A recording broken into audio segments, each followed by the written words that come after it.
In this episode, we're going to pick up where we left off on day 2 of having our foster children in our house.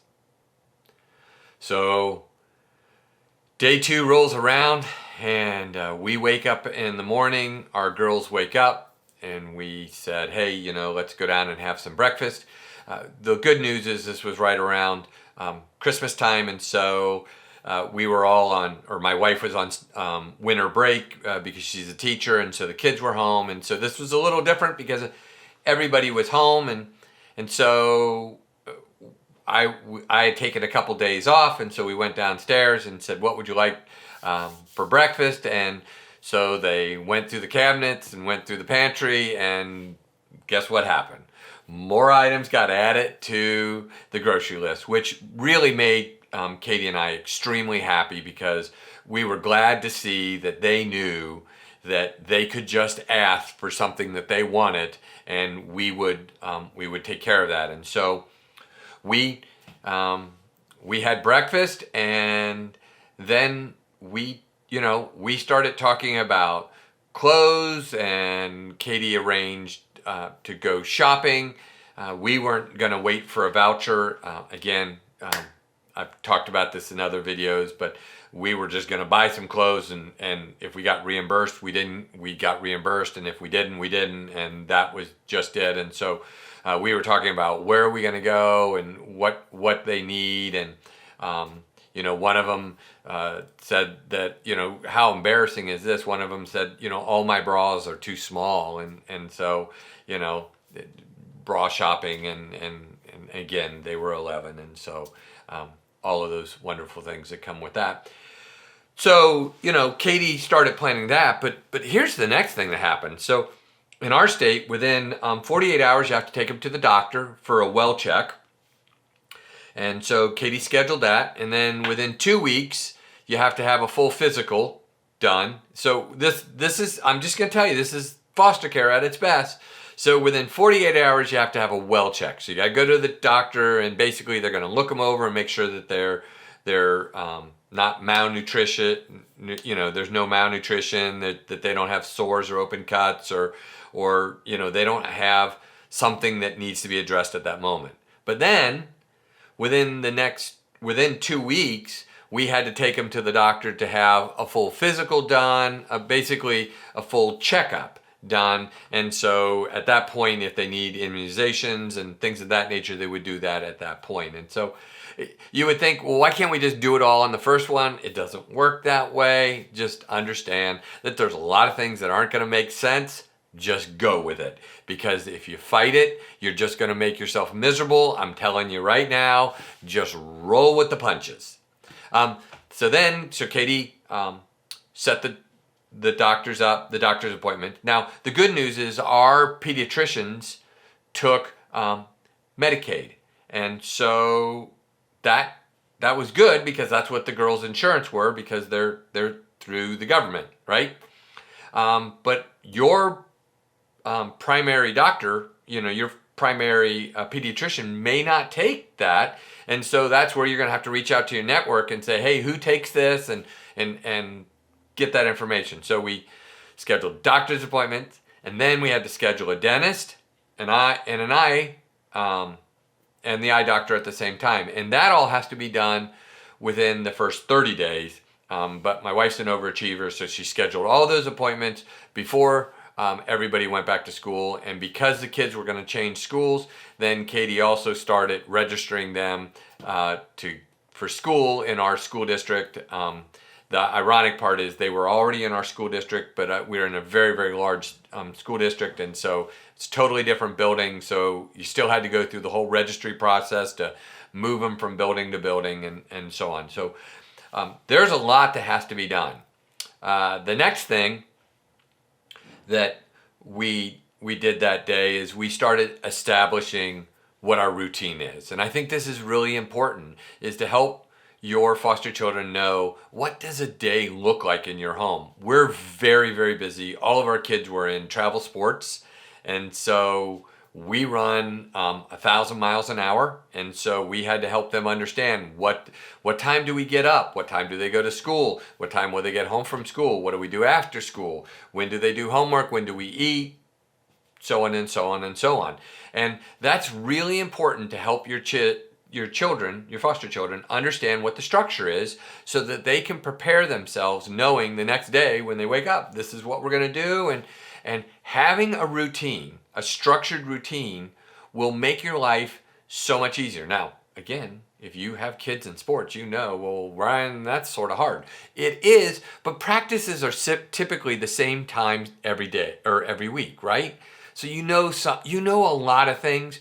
You don't always know games and things of that nature, but nowadays, like most of our kids in sports, we know every game they're going to play at the beginning of the season because of the way, the sports are set up. And unfortunately, a lot of our kids were in travel sports, so that made it even more challenging. So, we helped them with the routine. And then the next thing we did is we talked about basic rules. Now, let me warn you on basic rules. Keep them simple.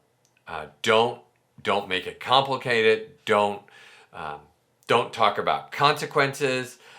Just talk about the rules. In our house, we have 3 rules and 3 rules only, and it's really easy. And honestly, if you do these 3 rules, life is pretty good. And the first rule is be kind to everybody around you. The second is pick up your mess. And the third, what is our third rule? I don't even remember what. Be kind to everybody around you, pick up your mess, and be respectful. I'm sorry. So being kind and being respectful are sort of the same thing. But those are our 3 rules that we have in our house. And as long as you abide by those, life is pretty great. So keep your rules simple. Don't make your rules complicated. I wouldn't say if you do this, this will happen.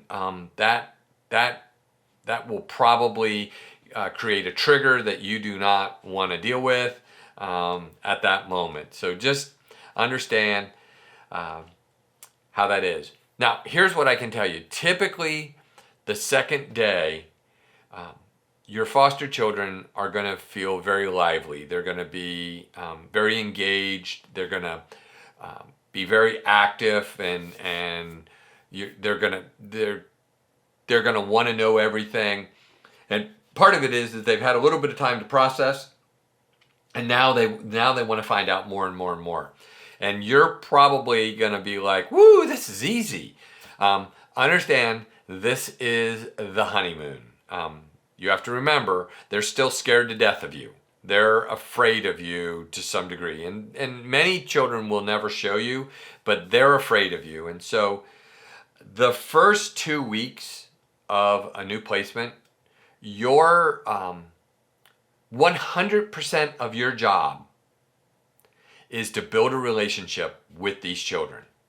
Not to change them, not to discipline them, and you may have to do some correction, but your job is to build a relationship, because if you build a relationship, when the honeymoon period's over, it's going to make life a whole lot better.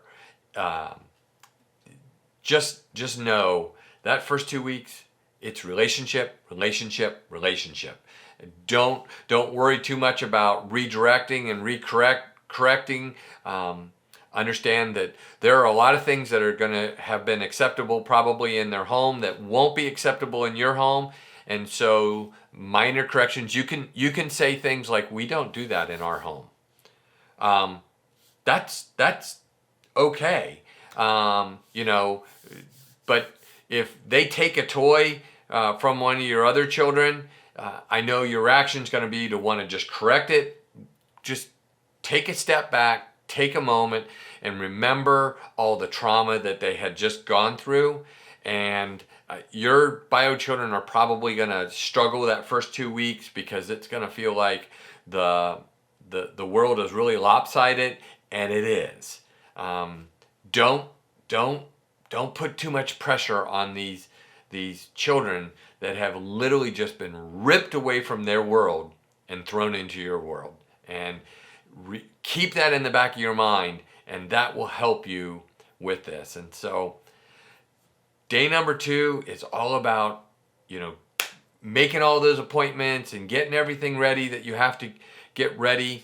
You know, we took the girls that second day to the doctor to have the well visit done. And I will tell you, that was, they were very anxious about that because they didn't know why they had to go to the doctor. And ours were old enough that we could explain that you have to do a well visit, right? And, you know, but your child, you know, it's going to be scared when they find out that they have to go to the doctor because they may have some negative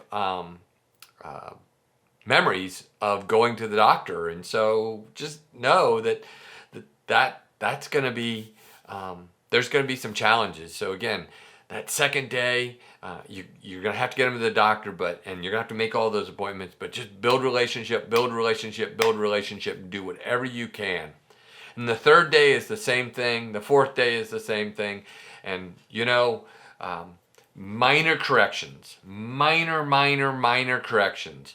Your job is not to turn them around in a day. Understand that easing them from what was acceptable in their environment to what's acceptable in your environment probably will take a couple months, maybe 4 months, before you can really fully implement the differences between the two environments. Now, let me give you a little piece of advice.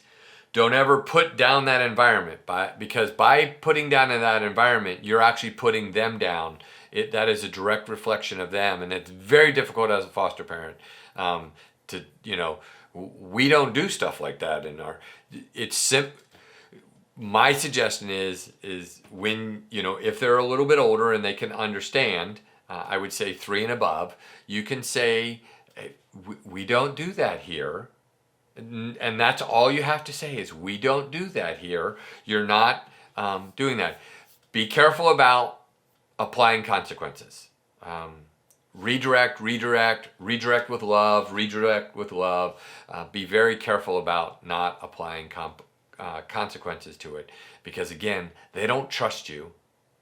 They're scared of you, and that first 3 or 4 days is going to give them the impression of who you are, and you want to make sure that imprint is really good, and that they see you as somebody there to help them, not somebody there to hurt them. And so what you may see as doing something to help them may be received as something that's hurting them. So again, that first few days, just make sure that all you're doing is building into them.